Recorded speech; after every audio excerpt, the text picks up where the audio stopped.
اللہ کا ایک فرشتہ اس پاکیزہ خاتون کے پاس آیا۔ عورت فرشتے کو دیکھ کر ڈر گئی۔ فرشتے نے کہا، ڈرو نہیں، میں یہاں اللہ کے حکم سے آیا ہوں۔ اے کنواری مریم، اللہ آپ کو ایک ایسا بچہ عطا کرنا چاہتے ہیں جو بنی نوع انسانوں کے لیے مشعل راہ بنے گا۔ عورت نے کہا، یہ کیسے ممکن ہے جب کسی مرد نے مجھے چھوا تک نہیں؟ فرشتے نے کہا کہ تمہارے رب کے لیے ایسا کرنا بہت آسان ہے۔ وہ نیک اور پرہیزگار عورت کون تھی جن کی پاکیزگی کی گواہی خود اللہ کو دینی پڑی اور جن کی فضیلت اور پاک دامنی کے ضمن میں قرآن کریم میں پوری ایک سورت موجود ہے، سورہ مریم کے نام سے۔ بی بی مریم کے والد کا نام عمران اور والدہ کا نام حنا تھا۔ عمران حضرت سلیمان علیہ السلام کی اولاد سے تھے اور حنا حضرت داؤد علیہ السلام کی اولاد سے تھیں۔ عمران بنی اسرائیل میں بہت عزت کی نگاہ سے دیکھے جاتے تھے۔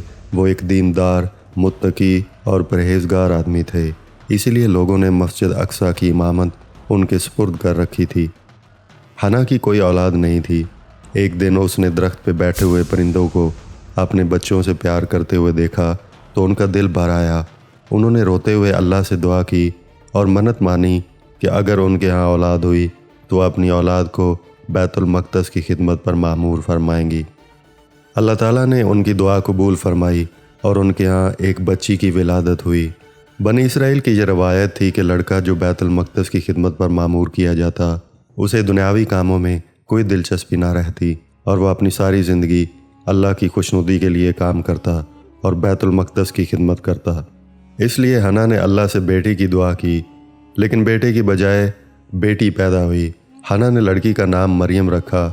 سریانی زبان میں مریم کا مطلب خادمہ ہے، کیونکہ وہ مسجد اقصیٰ کی خدمت کے لیے وقف تھیں، اس لیے اس نام کو موضوع سمجھا گیا۔ آپ کے والد حضرت مریم علیہ السلام کی ولادت سے پہلے وفات پا گئے تھے، چنانچہ حنا نے ولادت کے بعد اسے کپڑے میں لپیٹ کر بیت المقدس کے علماء کے سامنے پیش کیا تاکہ وہ اسے اپنی حفاظت میں لے لیں۔ جب مریم علیہ السلام کو بیت المقدس لایا گیا تو علماء کے درمیان اختلاف شروع ہو گیا۔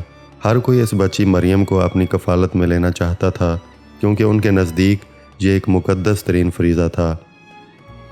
پھر فیصلہ ہوا کہ ہر کوئی اپنا قلم پانی میں چھوڑے گا اور جس کا قلم پانی کے بہاؤ کے مخالف سمت جائے گا وہی بی بی مریم کی کفالت کا حقدار ہوگا۔ اس مقابلے میں زکریا علیہ السلام بھی شریک تھے۔ ان کے قلم کو اللہ تعالیٰ نے پانی کے بہاؤ کے مخالف سمت میں موڑ دیا۔ اس طرح وہ ان کی پرورش کے حقدار ٹھہرے اور اللہ کے منصوبے کے مطابق اس بچی مریم کو زکریا علیہ السلام کی سرپرستی میں دے دیا گیا۔ زکریا کی بیوی مریم کی خالہ تھی، اس لیے ان کی پرورش اس سے بہتر کوئی نہیں کر سکتا تھا۔ مریم علیہ السلام دوسرے بچوں کے مقابلے میں بہت تیزی سے بڑھیں۔ جب وہ زکریا علیہ السلام اور ان کی خالہ کے گھر پر پرورش پا کر کچھ بڑی ہوئیں تو بیت المقدس میں آپ کے لیے ایک کمرہ مختص کر دیا گیا جہاں زکریا علیہ السلام کے سوا کوئی نہیں جا سکتا تھا۔ وہ دن رات اللہ کی عبادت میں مشغول رہتی تھیں۔ زکریا علیہ السلام جب آپ کے پاس آتے تو بے موسم پھلوں کو آپ کے کمرے میں دیکھ کر حیران رہ جاتے۔ سردیوں کے موسم میں گرمیوں کے پھل، گرمیوں کے موسم میں سردیوں کے پھل آپ کے کمرے میں موجود ہوتے۔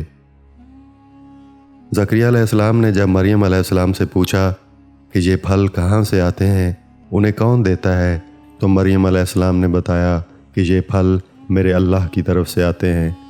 اللہ تعالیٰ نے مریم علیہ السلام کو اپنے برگزیدہ اور وفاداروں میں سے چن لیا تھا، جیسا کہ سورہ آل عمران میں اللہ تعالیٰ ارشاد فرماتے ہیں، پھر وہ وقت آیا جب فرشتوں نے کہا، اے مریم، دیکھو اللہ نے تمہیں چن لیا ہے اور تمہیں پاکیزہ بنایا ہے اور تمہیں دنیا کی تمام عورتوں پر فضیلت دی ہے۔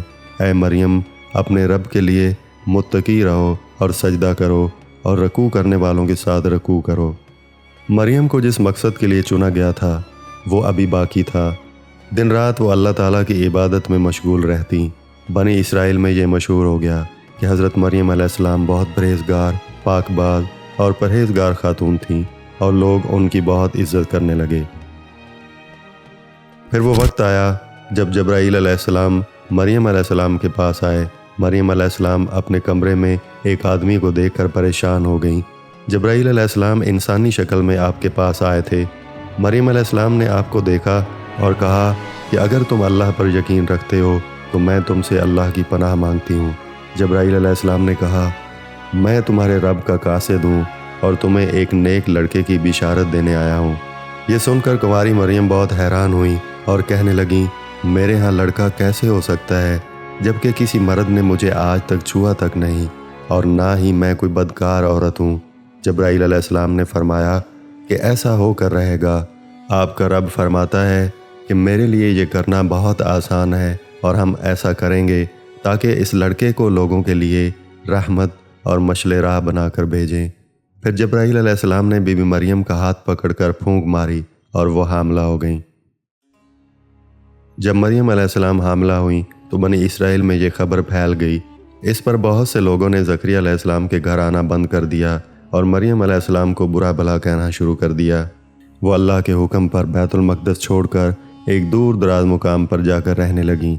آپ اس جگہ اکیلے رہتے تھے۔ پھر وہ دن آیا جب انہیں درد شروع ہوا اور بچے کی پیدائش کا وقت ہو گیا۔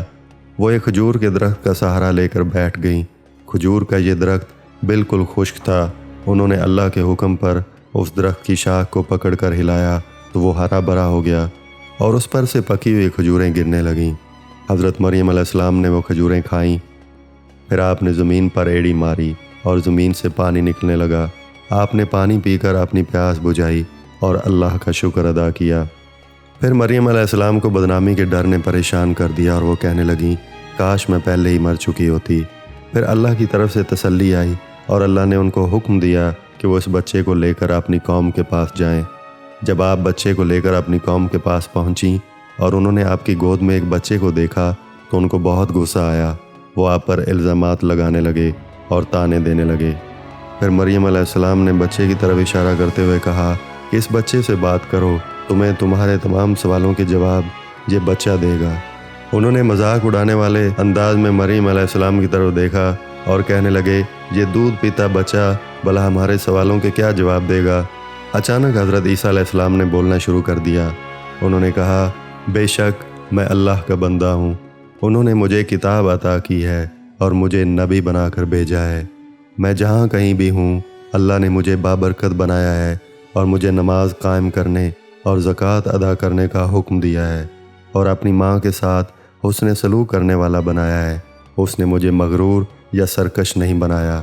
سلام ہو اس دن پر جس دن میں پیدا ہوا، جس دن میں مروں گا اور جس دن میں دوبارہ زندہ کیا جاؤں گا۔ بنی اسرائیل بچے کی طرف سے یہ گواہی سن کر حیران رہ گئے۔ اس کے بعد مریم علیہ السلام حضرت عیسیٰ علیہ السلام کو ساتھ لے کر مصر چلی گئیں۔ جب عیسیٰ علیہ السلام 13 سال کے ہوئے تو وہ یروشلم واپس آئیں۔ روایات میں حضرت مریم علیہ السلام کی تاریخ وفات سن 35 عیسوی لکھی گئی ہے اور ان کی عمر 51 سال تھی۔ اسلام کے علاوہ کیتھولک اور آرتھوڈاکس عیسائی بھی مریم علیہ السلام کو بڑی عقیدت اور احترام کی نگاہ سے دیکھتے ہیں۔ وہ واحد خاتون ہیں جن کا نام قرآن پاک اور بائبل کے عہد نامہ قدیم میں بھی ہے۔ ناظرین، امید ہے آپ کو یہ واقعہ پسند آیا ہوگا۔ اپنی رائے کا اظہار کامنٹس میں کیجیے، اور اگر آپ کو ہمارے یہ واقعات پسند آتے ہیں تو اس چینل کو سبسکرائب کر لیجیے۔ بہت شکریہ۔ السلام علیکم ورحمۃ اللہ وبرکاتہ۔